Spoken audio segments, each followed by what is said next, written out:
Hey guys, what's up? My name is Earl Jr. and I'm currently residing in St. Louis. The other day I went to a grocery store in the area to buy some water, and while I was in the drink aisle, this man was telling his girlfriend why he prefers Dasani over Aquafina. Okay. Well, she responded by explaining why she prefers spring water over distilled water. Now, the conversation was quite funny until they asked me what I thought. So what I told them was this: they're not all created equal. Water isn't just water. Some water is highly acidic, others are high in alkaline. But if you don't know that fact, you could be hurting yourself and not know it. Now, the lady seemed, pretty health conscious, and she wanted to know more, but the guy that she was with looked like he heard enough. It was a conversation he just couldn't comprehend, so they walked off. But when they did, the Lord kind of showed me that that's exactly how it is when we come to Christian dating. When we date haphazardly and recklessly, it's like we're taking a chance on consuming some toxic water that could hurt us later. We get caught up in how pretty the outside of the bottle is, and we overlook the long-term effects that it has on our overall health. Some of us have no idea what we're looking for. We're just thirsty, and we want some water. But there are some of us who take the time to really see which water is best for us. We don't just jump at the first bottle we see. Now, this is called intention. And when you date with intention, you go in knowing exactly what you're looking for, so any old bottle won't steal your attention. See, there are some people we meet who mean well, but they aren't mature enough to lead a home, and they're not ready to nurture a family. They may be fun to hang out with, but this ain't high school. You can't successfully build a future when you're connected to someone who is stuck in an extended state of adolescence. When a man goes before God and has a vision, a plan, direction, he'll know when someone is a good fit or not. He'll know when someone is worth pursuing or not, because he'll know what he prayed for. Going against what you prayed for is a sign of emotional instability. And the Bible says that a double-minded man is unstable in all his ways. Let that man think that he should receive anything from the Lord. In fact, the reason so many people cheat is because they are emotionally unstable. They won't even be faithful in their own thoughts. So how can they be faithful with something that God gives them from above? Picking the best mate for marriage is going to be hard, especially in a society where people wear masks. But it's the most important decision that you'll ever make. You can affect the lives of your future children based on who you marry or who you sleep with. You can create a legacy that will remember the Lord, or you can create a legacy of children who will harbor unforgiveness and regret because of how hard and messed up their life was because of all the dysfunction and bad choices you made.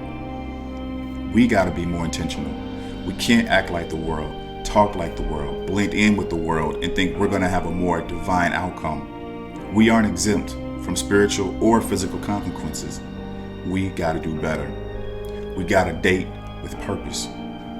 How many more hearts are you going to break? How many more times are you going to get your heart broken? How much more of your time are you going to waste before this really kicks in? Some men I know are well into their 60s and they still in these streets, still haven't learned.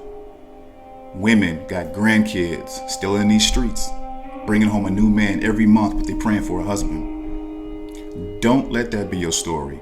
Don't repeat the same actions that has been proven to fail. Be intentional. In fact, if you can do these 4 things, I assure you, you'll have a better outcome. Number 1, find out who you are first. What are you supposed to be doing? And then when you find someone who you can walk side by side with, then you do number 2, which is ask God for his approval. We gotta stop skipping this step, y'all. If you aren't ready to go before God and ask him about the moves that you are making, you are playing roulette with your life. Number 3, have you met someone you like? Then ask questions. Don't be afraid to inquire about a personal matter. People carry spirits, and if you let them into your life and they battle with depression, anxiety, porn, or the spirit of insufficient funds, you'll poison your relationship before it started. Number 4, pray with them. Read the word together. Fellowship with other like-minded believers and build community.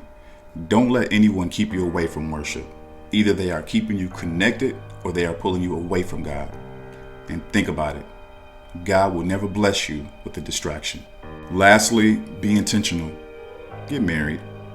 The dating or courting phase was never meant to be extended. If you believe that God brought them into your life, make it official. Show God that He can trust you with what you gave Him. Dating for 6 years and not sure if marriage is the direction yet, that's a waste of everyone's time. And you got to stop falling for that. You deserve better. You're either a friend or you're a future spouse. We got to cut out the gray and stop settling for scraps. You deserve a partner that knows you're the one.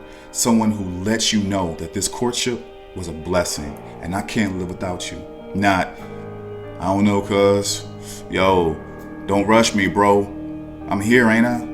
What's the rush, bro? That was kind of hood, I know. But look, that is not what God intended, so you should not accept that. I don't care how good the sex is. Just remember, God won't use sin to bless you.